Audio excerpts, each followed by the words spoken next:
본문을 좀 바꿨습니다. 로마서 6장 10절로 11절입니다. 함께 읽겠습니다. 시작. 그가 죽으심은 죄에 대하여 단번에 죽으심이요 그가 살아계심은 하나님께 대하여 살아계심이니 이와 같이 너희도 너희 자신을 죄에 대하여는 죽은 자요 그리스도 예수 안에서 하나님께 대하여는 살아있는 자로 여길지어다. 아멘. 저희 친누님 계신데 천성적으로 좀 센 캐릭터입니다. 아주 막 거친 캐릭터는 아닌데 좀 기질적으로 좀 강한 그런 기질입니다. 저희 어머님이 그러시더라고요. 야, 얘 어릴 때 뭐 대여섯 살 때 의미하는 것 같아요. 그 동네에 마음에 안 드는 애가 있으면 이렇게 문 앞에 숨어 있다가 걔가 지나갈 때 머리끄댕이를 잡고 앉은대요. 그런 마음 막 발버둥 치면 계속 앉아 있다가 엄마가 달려오면 그때 놓고 도망갔다. 예, 보통이 아니다. 그리고 뭐 이야기를 할까 말까 고민인데 이제 저희 할머니가 이제 저를 뭐 좀 어떻게 막 혼내고 할 때 저희 누님이 막 왜 내 동생한테 왜 할머니 왜 그래 하고 뭐 할머니랑도 싸우고 뭐 이렇게 좀 강한 그런 캐릭터인데 이제 욱하는 성격이 있고 또 하고 싶은 말은 직설적으로 합니다. 본인이 이렇게 마음이 이렇게 강하다 보니까 그냥 본인 수준으로 이야기를 하는 거예요. 근데 보통 이제 마음이 약한 사람은 그렇게 직설적으로 말을 하면 상처를 받잖아요. 근데 본인이 상처를 안 받으니까 그냥 어떤 걸 느끼면 거르지 않고 이렇게 직설적으로 말하는 그런 이제 스타일입니다. 그러다가 이제 20대 초반에 23, 24 그때 저를 통해서 주님을 만났고 또 성령을 받고 이제 저와 함께 매일 가정 예배를 드리면서 이제 누님이 이렇게 회심을 하게 됐습니다. 어느 날 저한테 그런 이야기를 하더라고요. 야, 내가 전에는 너 내 성격 알잖아. 그냥 막 하고 싶은 말 막 하고 욱하면 또 막 이야기하고 그래도 아무렇지도 않았는데 지금은 그렇게 말을 하고 나면 마음이 이상하게 눌려. 마음이 답답하고 눌려. 전에는 안 그런 증상이 나타났다라는 거예요. 그 본인은 한편으로는 좀 힘든 거죠. 왜냐하면 그냥 거침없이 말을 했던 사람이 이제 그렇게 거침없이 말을 하면 이 안에서 뭔가 부대끼기 시작하니까 여러분 뭐죠? 정확히 거듭난 증거입니다. 여러분 구원을 받았다고 하는 것은 새로 태어났다. 영이 새로 태어났다. 성령이 우리 안에 거하신다라는 의미거든요. 자, 그러면 반드시 새로 태어났기 때문에 그 새로 태어난 그리고 성령님이 거하시는 그 영역 안에 새로운 감각이 생깁니다. 이전에 없던 감각이죠. 어떤 감각이냐면 하나님 뜻대로 살지 않으면 속에서 부대끼는 거예요. 아마 지금 제 이 말에 동의하는 맞아 동의하는 분들 많이 계실 거예요. 그전에는 그냥 뭐 내 마음대로 살아도 그렇게 거리끼지 않았는데 이제 주님 만나고 은혜 받은 다음부터는 뭔가 잘못 살면 이 속에서 그건 아니야 라고 하는 어떠한 감각, 그게 때로는 눌리기도 하고 답답하기도 하고 뭔가 양심이 찔리기도 하는 새로운 감각이 안에 생겼다라는 거예요. 그것만이 아니라 하나님의 은혜에 대한 감각도 열립니다. 그래서 그전에는 말씀을 들으면 무슨 의미인지 몰랐는데 구원받고 나면 이 새로 태어난 그 영적 존재는 말씀을 먹어야 사는 존재거든요. 그래서 말씀을 들으면 이제 이해가 되기 시작합니다. 하나님이 세상을 창조하셨어. 그러면 이게 막 속에서 받아들여지면서 이해가 됩니다. 아, 그래서 그런 거구나. 와, 그래서 이렇게 아름다운 것이구나. 왜 새소리가 저렇게 아름다운지, 꽃이 왜 저렇게 아름다운지. 말씀이 꿀송이처럼 깨달아집니다. 그래서 구원받은 사람들은 말씀을 재밌게 읽습니다. 막 뭔가 이 안에서 막 뭔가 그 열려요. 그뿐만 아니라 살아계신 하나님을 이제 인격적으로 경험합니다. 여러분, 우리의 신앙은 종교가 아니잖아요. 살아계신 하나님을 인격적으로 만나는 신앙생활이잖아요. 그래서 우리가 함께 예배할 때, 또 기도할 때 어떤 하나님의 어떤 인격적인 만남, 이게 막 눈에 보이는 건 아니지만 내 영이 그 하나님의 은혜를 받을 때 꿀과 같이 달기도 하고, 또 어떤 단비처럼 내 메마른 영혼을 촉촉히 적시기도 하고, 그리고 내 깊은 마음을 어루만지시면서 어떤 마음에 치유가 일어나기도 하고 회복이 일어나기도 하고. 근데 그 하나님은 어떤 분인가 하면 사랑입니다. 우리가 시편을 읽어보면 하나님의 인자와 그런 인자, 그게 영어로 love라고도 표현을 하고 또 mercy라고도 표현을 하는데, 히브리어는 헤세드입니다. 헤세드. 그러니까 영원한 하나님의 어떤 깊은 사랑을 헤세드 인자라고 하는데, 그 인자를 맛봅니다. 사람이 이렇게 인격적으로 누구를 만나면 뭐 센캐다, 이 사람은 조금 심성이 뭐 좀 약하다, 이 사람은 밝다, 이렇게 그 사람의 성품을 느끼잖아요. 여러분, 하나님을 만나면 그분은 사랑이십니다. 와, 이렇게 좋은 분이신가. 어떤 그의 음성이 내 마음속에 들리기도 하고. 자, 이게 뭘까요? 새로 태어난 것이죠. 자, 그런데 우리가 여기서 알아야 될 것, 새로운 출발, 또 새로운 갈등이라고 제가 설교 제목을 정했는데요. 그렇게 새롭게 태어난 이 존재는 어떠한 성질을 가지고 있나? 이전의 나. 우리가 로마서 5장 그 말미에 중요한 것을 배웠잖아요. 이 세상 모든 어떤 문제의 기원에 대해서 첫사람 아담, 인류의 대표인 아담이 죄의 문을 열었고, 그 죄의 문을 통하여 사망 권세가 들어왔는데, 그게 아담의 후손이 모든 사람 안에 다 퍼져버렸다. 그런데 어떻게 주님이 극복하셨습니까?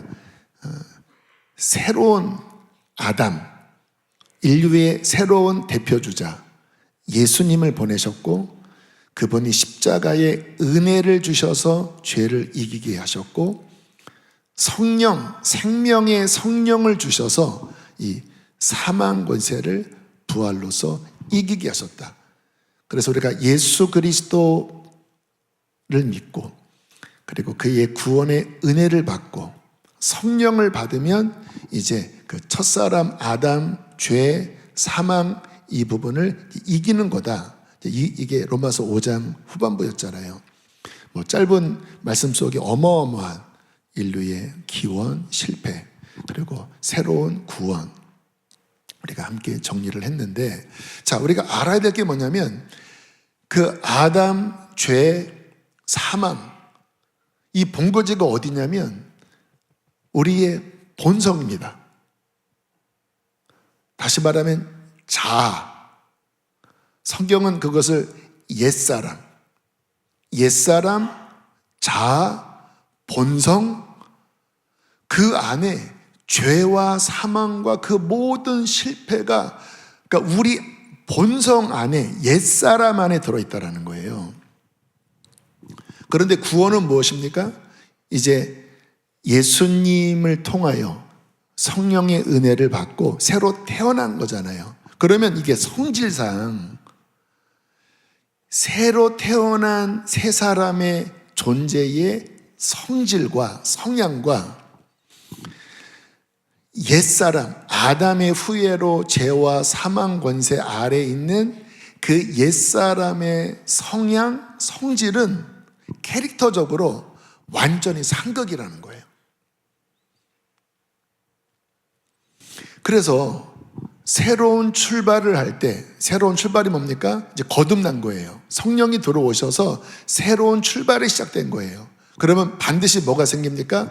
새로운 갈등이 일어납니다. 누구와의 갈등? 옛사람과의 갈등. 옛 성질과 새 성질이 정반대이기 때문에 이전에는 없던 갈등이 일어나는 겁니다.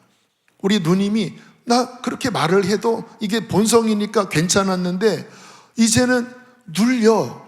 그게 왜 그런 거죠? 그 안에 새롭게 태어난 그 영적 존재가 성령님이 그거 아니야. 너 그렇게 함부로 말하면 너는 괜찮을지 모르지만 상처받는 사람이 있어. 그거는 하나님이 원하는 성질이 아니야. 그렇게 본성과 반대되는 하나님의 어떠한 성질을 그 안에서 뭔가 이렇게 감각하게 하시면서 갈등이 일어나는 겁니다. 괜찮았는데 이제 힘들어지는 거예요. 갈라디아서 5장 17절은 정확하게 그것을 이렇게 표현을 하고 있습니다. 함께 읽어보실까요? 시작. 육체의 소욕은 성령을 거스리고 성령은 육체를 거스리나니 이 둘이 서로 대적함으로 너희가 원하는 것을 하지 못하게 하려 함이라. 딜레마입니다. 사람 안에 성령님이 내 영 안에서 하나님의 뜻대로 살도록 이끄는데 옛사람 아담의 그 후에 그 본성적으로 죄에 물든 그 육체의 소욕은 그거를 거스른다라는 거예요. 멀리 있는 이야기가 아니라 여러분 안에, 제 안에 있는 이야기입니다.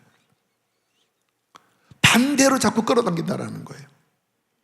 은혜를 받았지만 또 하나님 반대편에 막 세상을 탐닉하게 하고 하나님이 기쁘지 않는 말을 하게 하고 내가 회개했던 그 죄로 요요 현상이라고 하죠. 다시 그쪽으로 돌아가도록 육체는 막 잡아당겨요. 근데 우리 안에 새롭게 출발한 새 생명이 있잖아요. 성령님은 그거 아니야. 너는 이제 이렇게 살아야 돼. 하나님의 자녀는 예수님의 형상을 닮아야 돼. 말도 이렇게 해야 되고 생각도 이렇게 해야 돼. 성령님이 끌어가시는데 이 둘이 서로 대적함으로 줄다리기 함으로 갈등 상황에 놓인다라는 거예요.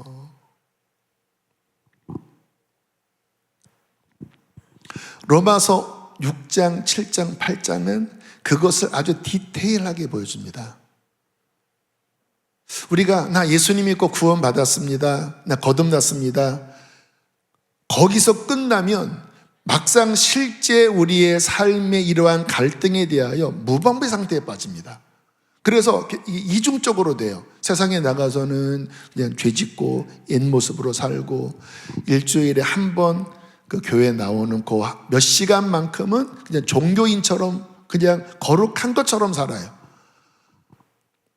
그러니까 이 딜레마에 빠지는 거예요. 나는 왜 그러지? 왜 나는 신앙이 성장이 안 되지? 그 이유는 로마서 6장, 7장, 8장에 대한 이해가 결여된 채 신앙생활을 해서 그렇습니다. 진리가 중요한 것입니다. 왜 제가 로마서를 이렇게 나름 좀 너무 자세하게 보면 이게 전체가 안 보이니까 좀 저로서는 좀 빨리 스피디하게 나가는 겁니다. 근데 중요한 거는 이 전체 진리, 복음을 이해해야 무엇이 구원이고 무엇이 문제고 어떻게 살아야 하는구나를 알아야 진리 속에서 신앙생활 방향이 잡히거든요. 그에 있어 중요한 게 6장, 7장, 8장 구원받은 내 안에 일어나는 옛사람과의 갈등을 나는 어떻게 이길 것인가? 그 원인이 뭔가?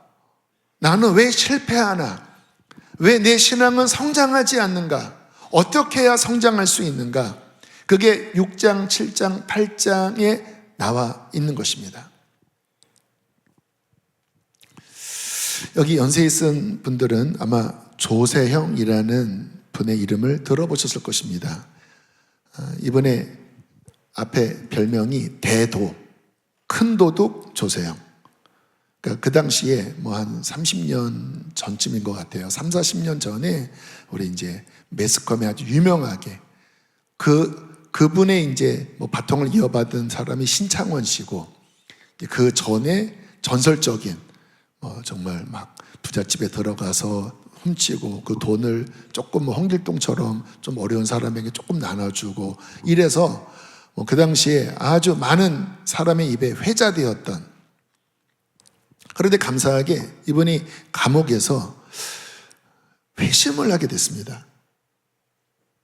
그래서 그분을 전도했던 박효진 장로님 얘기 들어보니까 정말 진짜 눈물을 펑펑 쏟으면서, 이번에 독방에도 계셨는데 그렇게 울면서 기도하고 막 말씀 사모하고 예배를 했고, 또 이게 뭐 어떤 경제계나 뭐 교육계나 또 도둑계나 그 좀 탑에 있는 사람들은 일단 기본 그릇이 크잖아요.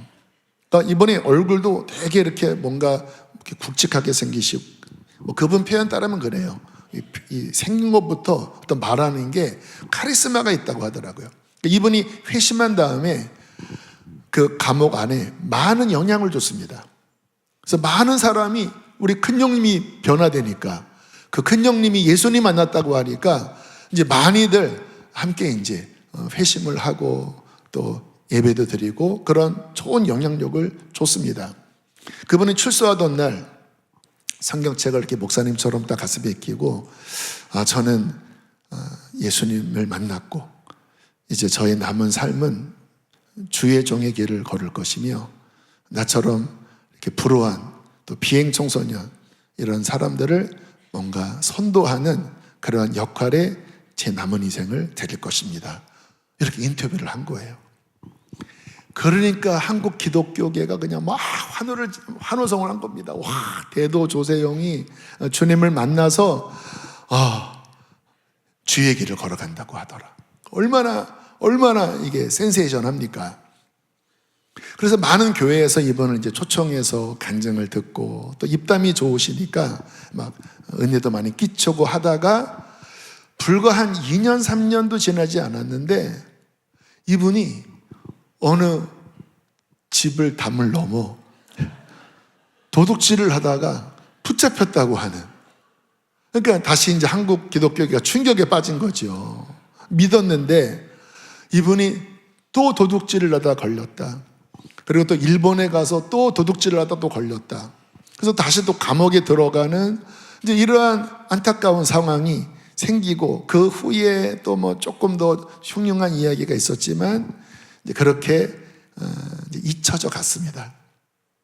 그러다가 몇 주 전에 이분이 우리 교회 앵기디에 오셨다고 하는 얘기 들어보니까, 우리 교회 어떤 분과 지인이라 우리 교회에서 좀 만나자 그래서 오셨던 거예요. 저는 못 뵀는데 이제 우리 교회 권사님이 거기서 소개받고, 이분이 우리 조세형 뭐 집사님인지 권사님인지 목사님인지 모르지만, 그래서 이제 인사를 하고 같이 이제 식사 대접도 하고 오셨다고 제가 이제 전해 듣고, 그분 어떠세요? 물어보니까 뭐 지금은 다시 이제 뭔가 회복의 길을 걷고 나름 이제 착실하게 신앙생활을 잘 하고 있다고 이제 그 이야기를 전해 들었습니다. 뭐 내막은 잘 모르겠습니다. 어느 정도 변화됐는지는 모르지만, 그러나 한편으로는 감사했고, 또 이분이 회심을 하다가 다시 도둑질을 한 게, 이분이 회심한 게 가짜인가? 저는 그것은 아니라고 생각합니다. 이분이 오랜 동안 그 옛사람, 거기에 찌들어 있다가 주의 은총으로 구원받고 다시 변화된 삶을 살았지만, 그 안에 그 묵어있던 그 옛사람의 성향이 어떤 환경이 조성되자 다시 막 끌어당길 때, 그래, 안타깝지만 그러한 일이 있을 수는 있는 거지. 다 우리 이야기잖아요. 우리가 예수님 믿는다고 막 180도 완전히 바뀌는 일은 여러분 쉽지 않잖아요. 분명히 성령도 받고 막 방언도 받고 은혜도 받고 눈물도 흘리지만 다시 옛날의 그 삶으로 돌아갔다가 또 회개하고, 그게 우리의 어떤 신앙의 여정이잖아요. 다만 이분은 너무 이렇게 큰 어떤 너무나 선명한 그런 어떤 문제가 드러나서 그게 할 뿐이지, 그게 하나님 보시기에는 그게 50보 100보 아니겠습니까? 그래도 이분이 다시 이렇게 회복의 길을 걷고 지금은 또 교회를 잘 섬기고 있다고 하는 이야기를 들으면서 제 마음속에 참 잘 됐으면 좋겠다 하는 마음이 들었습니다. 자, 우리가 여기에서 이해를 해야 될 것이 뭐냐면,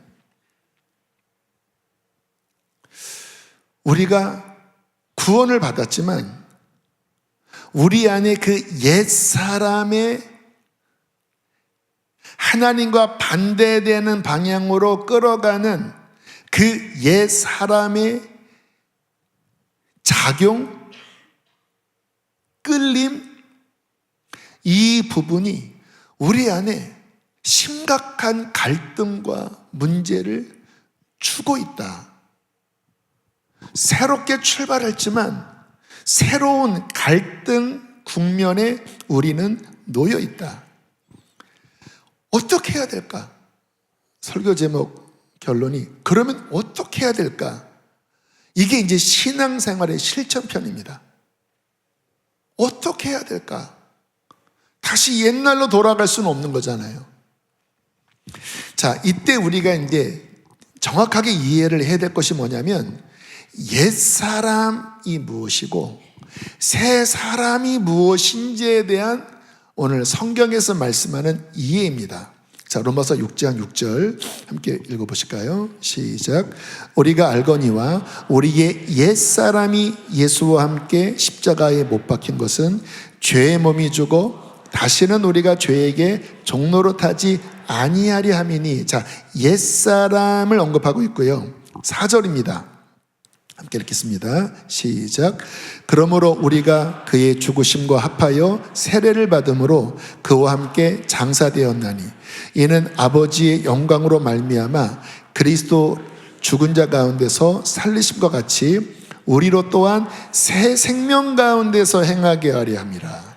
자, 옛사람과 반대되는 새 생명을 가진 새로운 사람, 성령을 모신 새로운 사람이 그 새로운 생명 가운데 행하게 하려 함이라.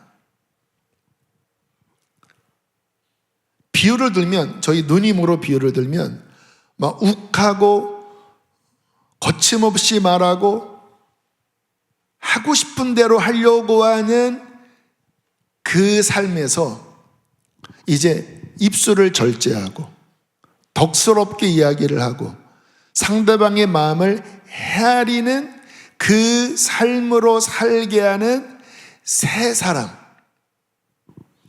조세영 씨를 비유를 들면 예전에 훔치고 사기치고 했던 원래의 조세영에서 이제 성령을 받아 거룩하게 하나님의 형상을 따라 살아가는 새로운 생명을 받은 조세영. 남 얘기할 것 없이 우리 이야기로 한번 적용을 해보시면 좋습니다. 원래 여러분 어떤 사람이죠? 원래 거듭나기 전에 나의 본성, 나는 어떻게 살았죠? 여러분, 우리가 이 로마서 6장쯤 오면은 이해해야 될 게 뭐냐면, 나 도둑질하지 않았어요, 나 살인하지 않았어요, 그러한 것만 죄로 보시면 안 돼요. 그 아담으로 말미암아 그 뿌리로 내려온 나의 본성 안에 있는 상처, 내 그 본성 안에 하나님과 반대되는 내 본의적인 그 본성에서부터 나오는 수많은 것들이 결국은 하나님과 반대되는 그 본거지인 거예요. 그랬던 내가 이제 복음을 듣고 예수님을 믿고 성령을 받고 그 새로운 생명이 들어와 이제 내 마음속에 하나님의 은혜를 감각하고 말씀을 사모하고 내 안에서 성령님이 나를 이끌어 가시는 그러한 새로운 본성을 부여받은 그러한 나, 옛사람이 누군지, 새로운 생명을 가진 내가 누군지를 여러분은 잘 인식하고 계십니까? 이거 인식 잘 못하면 실패합니다.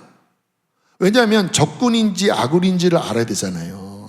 지금 이게 옛사람의 작동이구나. 그전에는 막 어떤 상황이 막 경쟁하고 막 시기하고 누가 나보다 조금 인정받으면, 누가 내 자존심 건들면 뭐 겉으로는 나이스하게 하지만 속으로 막 칼을 갈면서 네가 나 무시해? 내가 반드시 내가 갚아줘. 그러면서 막 남을 막 누르려고 말도 막 비비꼬면서 뭐 그런 거. 그게 옛사람이면 이거 옛사람이구나. 나는 더 이상 이렇게 살면 나는 안 돼. 주님의 마음은 뭐예요? 온유하고. 주님의 마음은 무엇입니까? 나보다 남을 더 낮게 여기고 더 높여주고 상대방의 허물을 내가 짊어지려고 하고. 이게 새 사람, 주님의 모습이잖아요. 근데 그리스도인들이 아군, 적군, 옛사람, 새사람의 이 어떤 움직임에 대해서 분별하지 못하면 완전히 이중적인, 그러니까 막 옛사람이 작동하면 막 그렇게 막 말을 하고 막 시기하고 왜 나를 알아주지 않냐 막 그러고, 또 은혜 받으면 성령님이 역사하시면 또 막 할렐루야 하며 눈물 흘리면서 막 감사합니다 막 하다가 누가 막 찌르면 주여 하다가 난 뭐 그래? 하다가 할렐루야, 이거 완전히 좀 미친 사람처럼. 근데 이 원인이 뭐냐면 이 옛사람 새 생명, 이 어마어마하게 중요한 로마서 5장에서 우리에게 보여주는 그 모든 문제의 기원과 그 결과와 그 엄청난 세력과 하나님이 구원하기 위하여 어떻게 예수를 보내셔서 어떻게 은혜를 주시고 어떻게 새 생명을 주셨는지 이 진리가 결여되니까 그 은혜를 받았어도 이게 옛날 말로 양신 역사한다고 하는데, 이게 뭐냐면 그냥 두 가지가 다 오픈돼서 완전히 그냥 극단적인 그러한 모습을 보이는 그러한 괴물과 같은 그런 교인들이 예전에는 많이 있었다라는 것입니다. 이제 지금은 어쨌든 많이 이제 성숙하면서 진리를 알면서 우리 교인 정도면은 그거는 아니야라고 막 이제 뭔가 그거를 이렇게 따라가지는 않으려고 하는 정도 수준은 되셨죠? 자, 에베소서 4장 보세요. 28절로 32절. 자, 정확하게 그것을 이제 구체적으로 사도 바울이 에베소 교인들에게 권면을 하고 있는 거예요. 도둑질하는 자는 다시 도둑질하지 말고, 이제 새 사람은 뭐냐? 가난한 자에게 구제할 수 있도록 너 열심히 일해서 이제 선한 일을 해야 된다. 29절. 무릇 더러운 말, 험담, 너의 입 밖에 대지 마라. 그 옛사람이 즐겨했던 거다. 이제 새 사람은 뭡니까? 오직 덕을 세우는데 소용되는 대로 선한 말을 하여 듣는 자들에게 은혜를 끼치게 하라. 그러니까 저희 누님이 느낀 게 바로 이건 겁니다. 그냥 막 함부로 말한 이거를 하나님이 기뻐하지 않고 덕을 세우는 선한 말을 하여 네 입술이 의의 통로가 되어야지, 은혜의 통로가 되어야지, 남을 막 후비 파는 막 상처 주는 그러한 어둠의 도구가 되면 안 되지 않냐. 그러면서 중요한 말씀을 합니다. 30절 한번 읽어보실까요? 시작. 하나님의 성령을 근심하게 하지 말라. 그 안에서 너희가 구원의 날까지 인치심을 받았느니라. 성령님이 우리 안에 계신데 옛사람을 따라가면 어떤다고요? 근심하신다라는 거예요. 속에서 탄식하신다라는 거예요. 저희 누님이 마음이 눌려 답답해. 그게 무슨 증세인지 아시겠죠? 성령님의 탄식입니다. 너 그렇게 말하면 안 돼. 내가 너의 입술을 구별하여 이제 나의 은혜를 끼치는, 사람을 살리는 그 말로 내가 너의 입술을 붙잡기를 원해. 근데 왜 자꾸 옛날처럼 왜 그렇게 함부로 말을 해? 그러면 안 돼 하고 성령님이 탄식하시면서 사인을 주시는 거예요. 그래서 이 거듭나면 이 어떠한 성령님의 탄식, 성령님의 근심, 그 속에서 거리낌, 이러한 감각을 통하여 우리를 이렇게 제어하십니다. 특히 성령 충만하게 받으면 받을수록 이게 더 선명해집니다. 성령 충만함 받으면 이렇게 그냥 함부로 어떤 말을 하고 생각하려고 하면 그게 대번 그게 확 느껴집니다. 성령님이 하면 주님 죄송합니다. 근데 성령 충만함이 떨어지고 막 육신이 충만하면 주님이 그만해 그래도 안 들려요. 왜냐하면 너무 멀어져 버렸기 때문에. 자, 다시 그 아래에 31절 함께 읽겠습니다. 시작. 너희는 모든 악독과 노함과 분냄과 떠드는 것과 비방하는 것을 모든 악의와 함께 버리고 서로 친절하게 하며 불쌍히 여기며 서로 용서하기를 하나님이 그리스도 안에서 너희를 용서하심과 같이 하라. 31절은 옛사람의 삶의 스타일이었습니다. 막 화내고 막 승질내고 막 함부로 말을 하고 막 비방하고 악한 의도를 갖고 야 이제 그거 버려버려라. 옛사람 벗어버려라. 이제는 서로 친절하게 하고 불쌍히 여기고 서로 용서하기를 네가 용서받은 것처럼 그렇게 용서하기를 힘써라.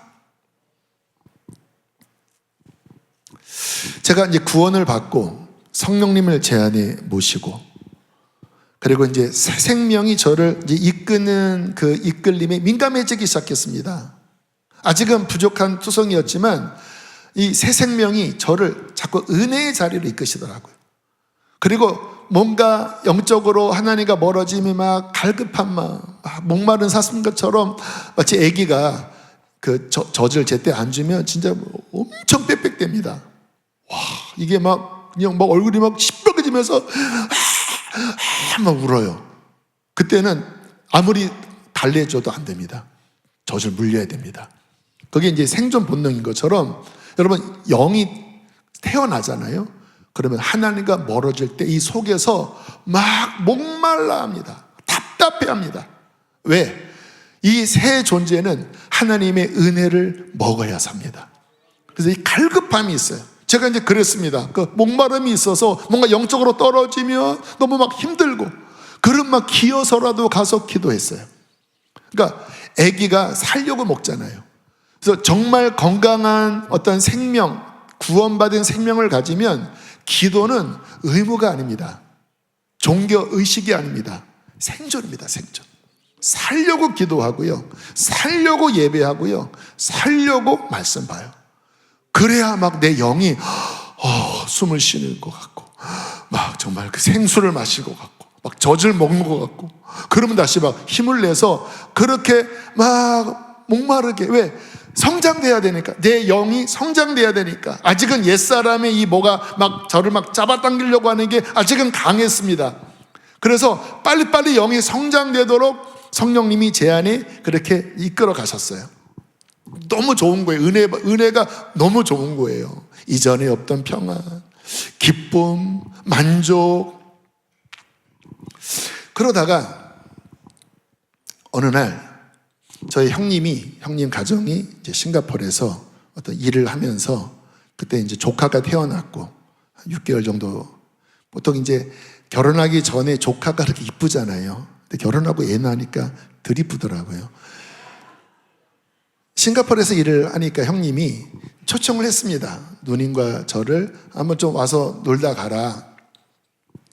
그래서 이제 시간을 내서 누님과 제가 싱가포르에 가게 된 거예요.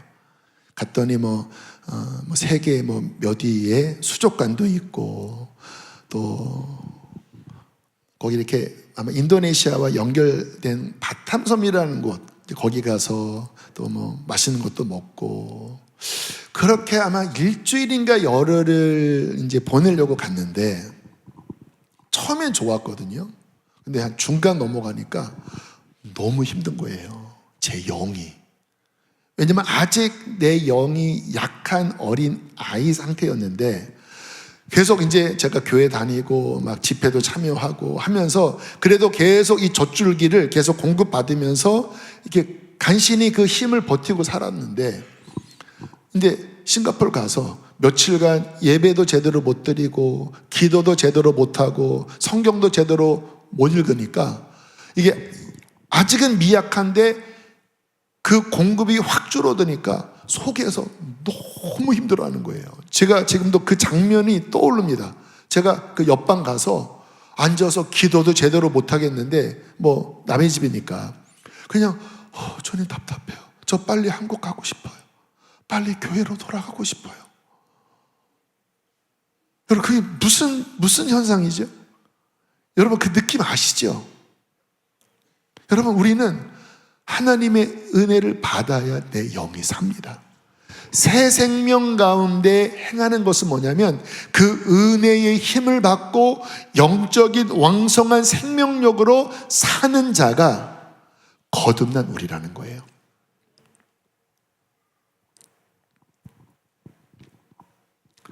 옛사람이 다시 우리를 유혹할 때, 여러분 이 치열한 싸움, 굉장히 치열한 싸움인데 이 싸움에 대해서 로마서 6장, 7장, 8장은 굉장히 텐션이 높은 어조로 경계를 합니다. 이게 뭔가 이제 기독교 안에 잘못된 복음주의가 뭐냐면 은혜를 받았기 때문에 그냥 막 살아도 구원에는 문제가 없어, 그렇게 생각을 하는 경향이 있는데 성경을 읽어보면 그렇게 이야기하지 않습니다. 자, 한번 보실까요? 로마서 6장 16절입니다. 함께 읽겠습니다. 시작. 너희 자신을 종으로 내주어 누구에게 순종하든지 그 순종함을 받는 자의 종이 되는 줄을 너희가 알지 못하느냐? 혹은 죄의 종으로 사망에 이르고 혹은 순종의 종으로 의에 이르느니라. 그러니까 어딘가에 굴복하고 따라가면 거기에 종살이를 한다는 거예요. 다시 옛사람이 끌려가는 대로 죄 가운데로 끌려가면 어떻게 돼요? 죄의 종이 돼서 죽게 되고, 성령님이 이끄시는 대로 순종하여 따라가면 어떻게 된다고요? 그 안에서 생명을 누린다는 거예요.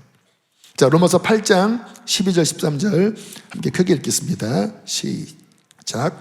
그러므로 형제들아 우리가 빚진 자로 돼 육신에게 져서 육신대로 살 것이 아니니라. 너희가 육신대로 살면 반드시 죽을 것이로되 영으로서 몸의 행실을 죽이면 살 것이다. 그러니까 텐션이 높다고 한 게 이 말씀 때문에 그런 거예요. 야, 너 예수님의 십자가의 은혜로 구원받았다면 엄청난 빚진 거야. 하나님의 아들이 희생하면서 너를 구원했는데 너 또다시 옛날처럼 도둑질하고 함부로 말하고 그렇게 육신이 끌려가는 대로 살면 안 돼. 13절에 만일 육신이 끌어가는 대로 살면 반드시 죽을 것이로되. 그럼 우리는 어떻게 살아야 돼요? 영으로서 새 생명을 가진 그 성령의 힘으로써 몸의 행실, 옛사람의 행실을 죽이면, 그것을 따라가지 않으면 어떻게 돼요? 살아난다. 힘을 얻는다. 하나님의 자녀답게 성장된다. 왜 성장을 못할까요? 왜 신앙생활한 지 그렇게 오래됐는데도 왜 성장을 못할까요? 이것 때문입니다. 계속 옛사람이 끌어가는 대로 또 끌려가 살아가는 거예요. 새 사람이 내 안에서 이끌어가는 그 삶에 대해서 너무 낮은 거예요. 그러면서 바울은 아주 중요한 진리, 어떻게 옛사람을 따라가지 않고 어떻게 옛사람의 작용을 막을 수 있는지에 대한 대단히 중요한 진리를 말씀합니다. 이 부분은 우리 유기성 목사님 또 우리 김용희 선교사님의 대표 메시지입니다. 자, 성경을 한번 살펴볼까요? 자, 로마서 6장 3절입니다. 시작.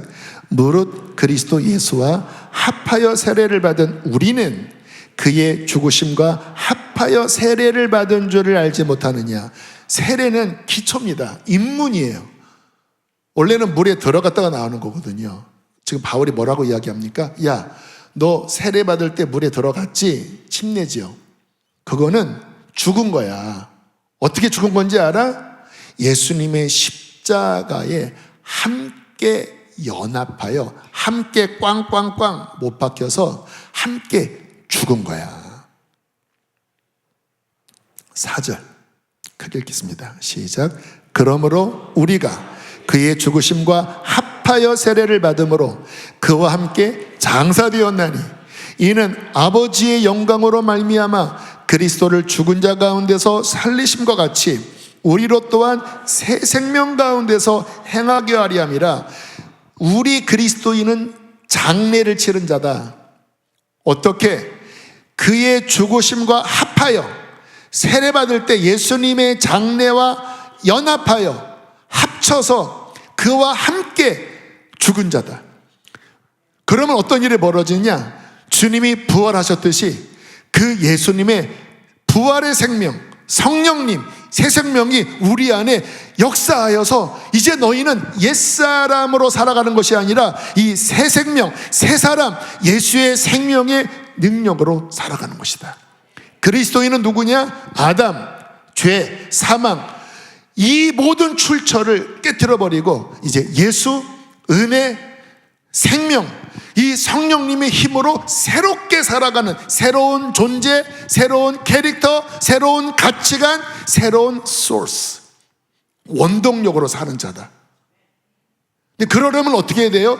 먼저 처리해야 될 것을 처리해야 된다는 거예요. 그 처리가 뭡니까? 옛사람이라는 거예요. 옛사람은 어떻게 처리했습니까? 죽었다라는 거예요. 언제? 예수님 십자가에 못 박히실 때. 자, 계속 보겠습니다. 6절입니다. 함께 읽겠습니다. 시작. 우리가 알거니와 우리의 옛사람이 예수와 함께 십자가에 못 박힌 것은 죄의 몸이 죽어 다시는 우리가 죄에게 종노릇하지 아니하려 함이니. 11절까지. 11절 시작. 이와 같이 너희도 너희 자신을 죄에 대하여는 죽은 자요 그리스도 예수 안에서 하나님께 대하여는 살아있는 자로 여길지어다. 자, 이게 원리적으로 당연히 이래야 되는 거예요. 자, 왜냐? 그러니까 진리가 중요합니다. 로마서 5장에서 그 죄의 시초가 아담이었고 거기서 죄의 문이 열리고 사망이 들어왔는데 그게 모든 사람에게 퍼져서 아담의 DNA를 받은 모든 사람 안에 아담과 똑같은 죄를 짓지는 않았어도 그와 똑같은 상태에 다 빠졌다고 그랬잖아요. 전염병 돌듯이 한 사람이 코로나 걸렸는데 다 걸린 것처럼 다 그 상태라고 그랬잖아요. 구원은 무엇입니까? 죄를 용서하여 그 죄를 씻어주는 것입니다.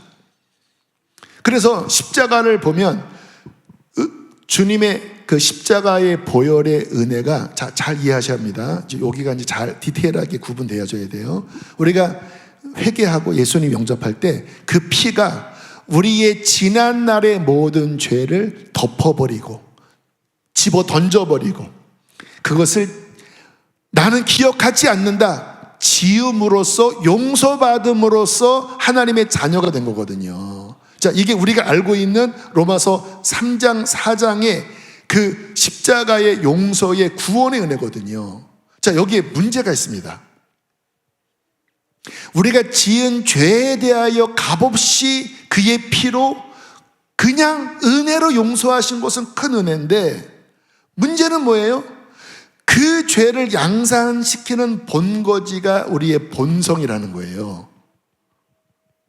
그러면 이 여기서 나온 열매들을 해결한 것은 감사한 일이지만 이 본거지를 놔두면 어떻게 돼요?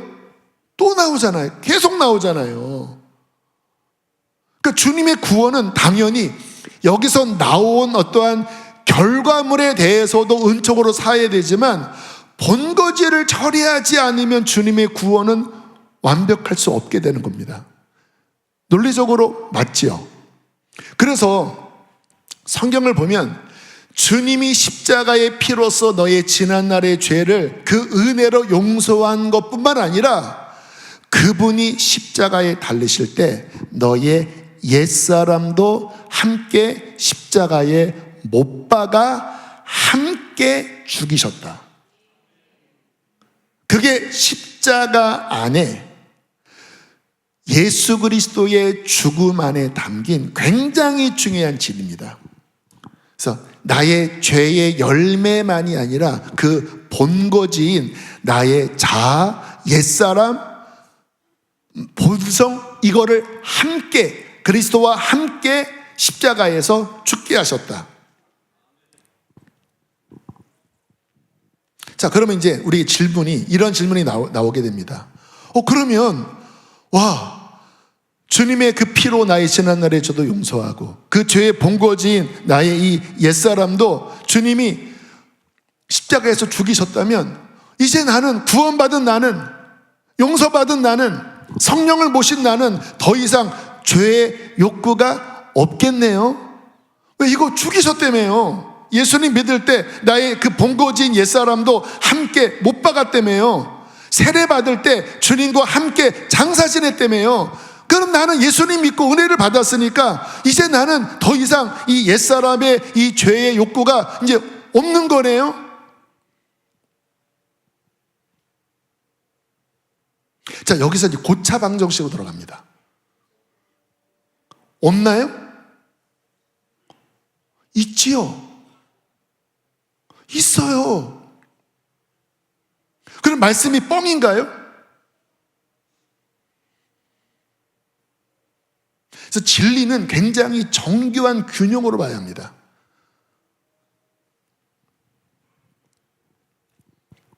여러분, 이것은 무엇을 요구하냐면, 물론 완성되는 그날은 있습니다. 이제 주님 다시 오시면 정말 완전히 구원이 완성이 돼요. 근데 지금 이 가는 길에는요, 자, 진리는 변치 않는 사실입니다. 그러면 옛사람을 십자가에 죽였다, 예수 믿을 때 그 죄의 본거지인 옛날의 나 옛사람이 이미 장례 치렀다, 이것은 나의 느낌과 현실의 경험과 상관없이 그것은 사실입니다. 그러면 뭐예요? 목사님, 그분도 그렇게 또 그랬고 나도 실패하고 우리 넘어지잖아요. 그러면 나는 안 믿은 건가요? 아니에요. 믿었습니다. 성령님이 계시잖아요. 근데 그럼 어떻게 해야 되죠? 자, 이때 중요한 것은 뭐냐면 날마다 이 진리를 믿음으로 내게 적용시키는 실천이 반드시 있어야 합니다. 그러면 옛사람, 죄, 자아를 죽이는 그 실제 능력이 그렇게 내가 온 마음으로 붙잡고 내가 그 십자가와 연합하는 진짜 온 마음을 다한 믿음을 실행할 때 그 죄가 효과적으로 제어되고 죽게 됩니다. 이 구원을 주시지 않으면 이 구원은 딜레마 투성입니다.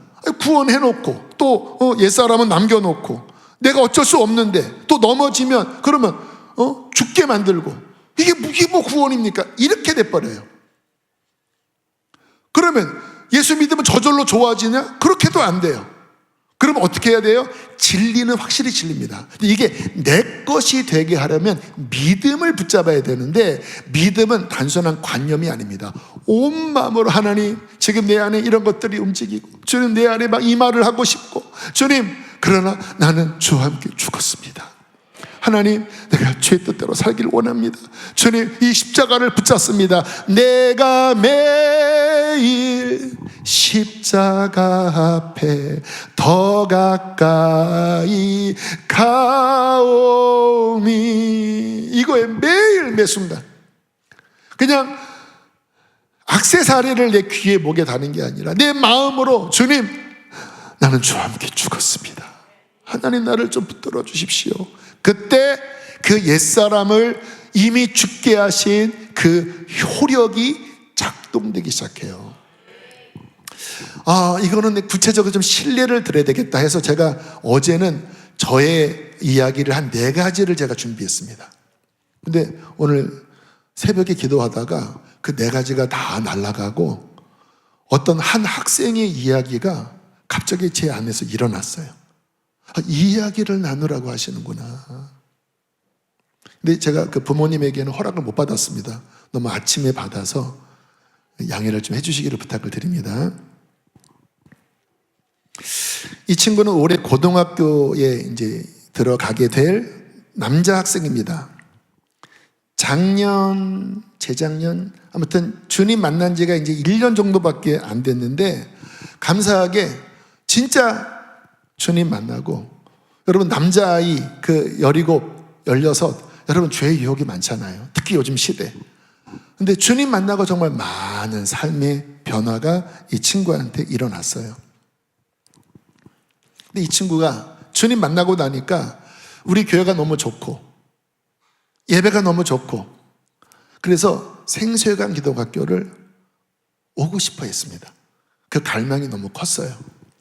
그런데 그 전에 이제 아버님이 예배를 나오시지만 아직 주님을 만난 분은 아니십니다. 저한테 그러더라고요. 나는 아직 믿지 않습니다. 그냥 교회는 나오지만 나는 넌 크리스찬입니다. 얘기를 저한테 하시더라고요. 근데 그 아버님은 조금 더 그래도 좀 그래도 인증을 받는 그 예담 학교인가요? 거기가 그래도 이제 문교부에서 인준하는 대안학교 중에 하나거든요. 거기를 가기를 바라셨고, 그리고 면접을 해서 합격을 하면 그쪽으로 가는 것으로 나름 약속을 했다고 합니다. 근데 면접 볼 때 아버님이 믿음이 없으니까 좀 면접 대화가 매끄럽지 않으셨대요. 또 아버님도 또 그냥 본인의 소신을 그냥 뭐 거침없이 이야기를 했대요. 그래서 떨어질 줄 알았는데 합격을 한 거예요. 근데 아들도 이제 한 고집을 한다고 하는데, 나는 거기 가기 싫어. 나는 생수회관 학교 오고 싶어. 그래서 대치 상태에 벌어진 겁니다. 그래서 이제 담당 전도사님이, 목사님 이거 어떻게 합니까? 좀 한번 면담을 좀 해주시면 좋겠습니다. 그래서 알았다. 그리고 이제 부모님을 만났습니다. 쭉 얘기를 들어보니까 일리가 있더라고요. 약속한 게 있고, 또 아버님의 입장에서 또 어떤 또 기독교 학교를 허락한 것도 그래도 어쨌든 본인이 배려를 해준 건데, 아니 합격도 했는데 또 여기도 기독교 학교인데 막 꼭 이쪽으로 온다고 하니까 본인은 그 부분에 대해서는 아무튼 쉽지 않다. 그래서 이제 아들을 또 따로 만났습니다. 근데 이렇게 봤더니 이 친구가 주님을 만난 친구더라고요. 그래서 원래는 또 자식 이기는 부모 없다고 잘 어떻게 설득을 할까 하다가 제가 그 친구를 좀 보면서 얘는 예담학교도 좋은 학교니까 거기 가도 괜찮겠다. 그래서 이야기를 했습니다. 누구야? 너 예담학교 가라. 너 믿음 있잖아. 너 하나님 자녀잖아. 너 성경 받았잖아. 너 잘할 수 있어. 그렇게 해서 아버님, 성경의 부모님에게 순종하라고 하는 게 계명이고, 또 그렇게 해서 또 아버님의 마음에 또 감동을 받고 아버님이 하나님을 만날 수 있는 그런 또 통로가 될 수 있는 것 아니니? 순종해라.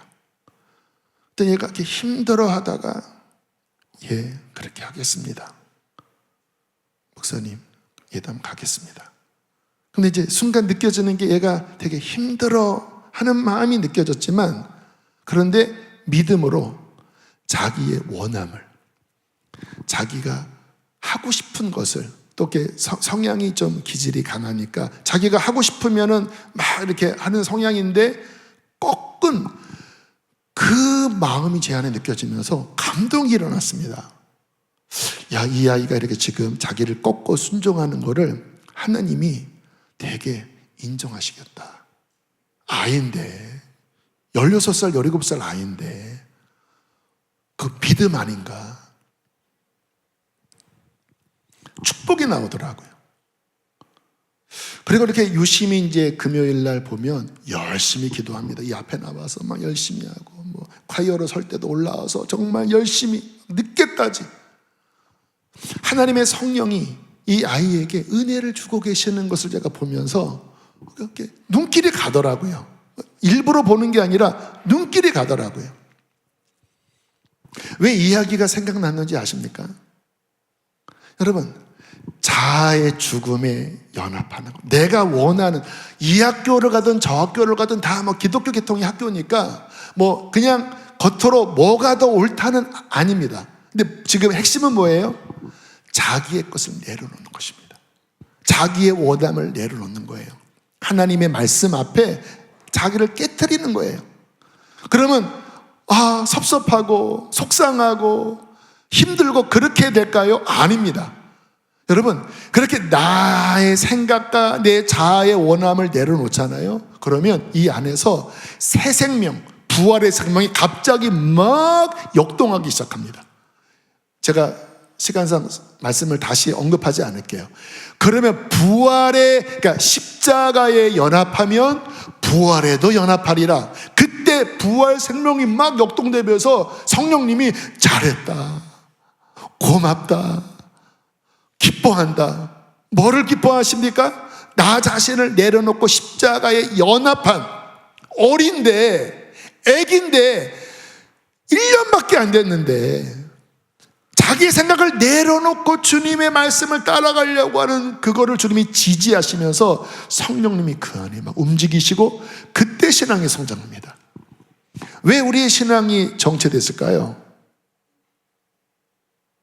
왜 예배를 들어도 답답할까요? 왜 내 삶에 하나님의 역사가 이렇게 멀리 느껴질까요? 십자가를 안 붙잡아서 그래요. 저를 포함해서 너무 우리 고집대로 살아갑니다. 주님이 뭐라고 말씀하셔도 그냥 내가 원하고 내가 좋아하고 내가 맞다고 생각하면 딱 묵살하고 딱 쌩까고 그냥 내가 하고 싶은 대로 해요. 그럼 어떻게 됩니까? 속이 답답해질 겁니다. 성령님이 근심하실 겁니다. 그런데 내가 매일 십자가 앞에 나를 깨뜨리고 나를 내려놓고 하나님, 주님 뜻대로 살기 원합니다. 그러나 내 힘으로 안 됩니다. 내 본성은 여전히 고집스럽고 여전히 내 맘대로 살고 싶고 하나님, 내 맘대로, 그게 나의 본성입니다. 십자가를 붙잡습니다. 나는 저와 함께 죽었습니다. 주님, 내 안에서 역사하여 주시옵소서. 주님, 이끌어 주시옵소서. 그렇게 몸부림, 그 친구가 갈등했지만 예한 것처럼 그때 어떤 일이 벌어져요? 부활 생명이 내 안에서 움직이면서 내 영을 막 활성화시키고 막 하나님의 은혜를 막 폭포처럼 부어지면서 하나님이 더 가깝게 여겨지면서 내 영이 그리스도의 형상을 따라 자라나는 것입니다. 그는 어떠한 자일까요? 십자가가 중심에 있는 자, 매 순간마다 십자가와 연합하는 자. 찬양 나누십시오. 여러분, 왜 주님께서 이 어린아이의 이야기를 왜 제게 떠오르게 하셨을까요? 저는 성령님이 지금 이야기하신다고 믿습니다. 우리를 부끄럽게 하려 하시는 것이 아닐까요? 야, 이 애도 그렇게 싸우면서 아프지만 그렇게 신앙의 길을 걸어가는데, 우리는 어른이고 성경도 많이 아는데 막상 십자가를 붙잡지 않고 누가 좀 상처 주면 마음 풀지 못하고 그냥 내가 좋아하는 거 내려놓지 못하고, 얼마나 우리 안에 있는 완고함, 결국 부활 생명이 막혀버린, 너희가 육신대로 살면 반드시 죽을 것이로되 영으로서 몸의 행실을 죽이면 그때 부활 생명으로 살아날 것이다. 하나님, 회개합니다. 십자가를 붙잡기를 원합니다. 주님의 십자가와 연합하게 하여 주시옵소서. 우리 함께 이 찬양을 고백하며 기도하시길 원합니다.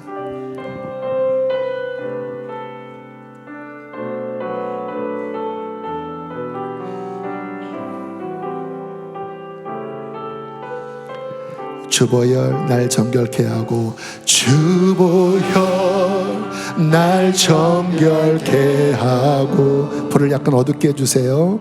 주보혈 날 자유케 하니, 주 앞에 나 예배하느니 시다. 나의 모든 것을 주께 드리네. 주의 이 가운데 나 자신을 주께 온전히 십자가에 드릴 자들은 편안하게 주님 안에서 일어나서 고백했으면 좋겠습니다. 안 일어나도 괜찮아요. 그런 감동이 일어나면 일어나서 하나님께 나를 드리십시오. 내가 사는 것이 아니요 오직 주를 위해 사는 것이라. 사는 것이라.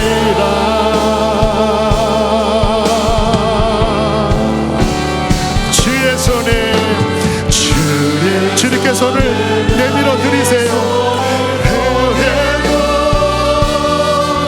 또 주의 말을 나의 말을 보게요. 나 주와 함께 죽고 또 주와 함께 살리라. 영원토록 주 위에. 주님을 바라보시고 십자가를 바라보세요. 주의 손에 나의 손을 포개고 또 주의 말을 나의 말을 포개고 나 주와 함께 죽고 또 주와 함께 살리라. 영원토록 주 위에서 주 위에 살리라. 주의 이 시간에 주여 두 번 부르시고 주여 십자가에 연합하게 달라고 기도하시겠습니다. 주여 주님 내 자아가 원하는 대로 살아갔던 것들을 회개합니다. 십자가를 멀리했던 것들을 회개합니다. 하나님 예수 십자가에 연합하기를 원합니다. 더 이상 죄의 종도로 탑에 살지 않게 하여 주시고 주여 나의 옛사람이 주와 함께 죽고 내 안에 예수님 살아계셔서 주님을 의뢰하며 살게 하여 주십시오. 주님을 바라보며 살게 하여 주십시오. 주여 주여 주여 주께 도와달라고 기도하세요. 이끌어달라고 기도하세요. 주의 마음을 달라고 기도하세요. 주의 손에 나의 손을 주여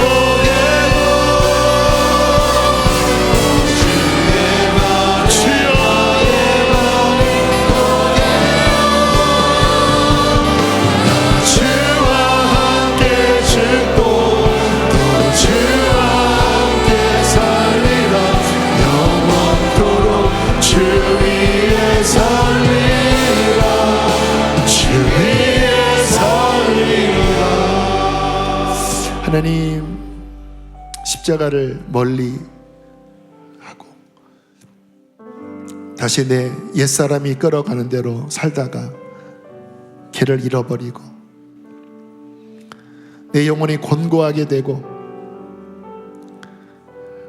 하나님의 생명이 내 안에서 점점 말라가는 비천한 상태가 되었음을 고백합니다. 십자가를 멀리했기 때문입니다. 내 마음대로 살았기 때문입니다. 주여 다시 은총을 베풀어 주시어서 십자가를 가까이 하게 하여 주시고 내가 이미 주와 함께 죽었음을 늘 기억하며 날마다 나를 십자가에 연합시키게 해 주시옵소서. 하나님 우리 속에서 나오는 것이 죄밖에 없습니다. 예수 그리스도 내 안에 성령으로 살아계시오니 주의 마음을 부으시고 주의 생각을 부어주시고 주의 힘을 더하여 주시어서 내 안에 계신 주님의 생명의 그 힘으로 살아가는 참된 주님의 자녀들 되게 하여 주시옵소서. 보혈로 덮습니다. 모든 육체의 죄의 세력은 끊어질지어다. 모든 참소와 정죄는 예수 이름으로 끊어질지어다. 다시 말씀으로 우리를 일으켜 주시고 우리에게 은총을 더하여 주셔서 죄와 사망의 권세에서 지금 일으켜 주실 줄 믿습니다. 귀한 예물 올려드립니다. 한 주간의 삶도 일터도 우리의 가정에서도 은총으로 덮어 주시옵소서.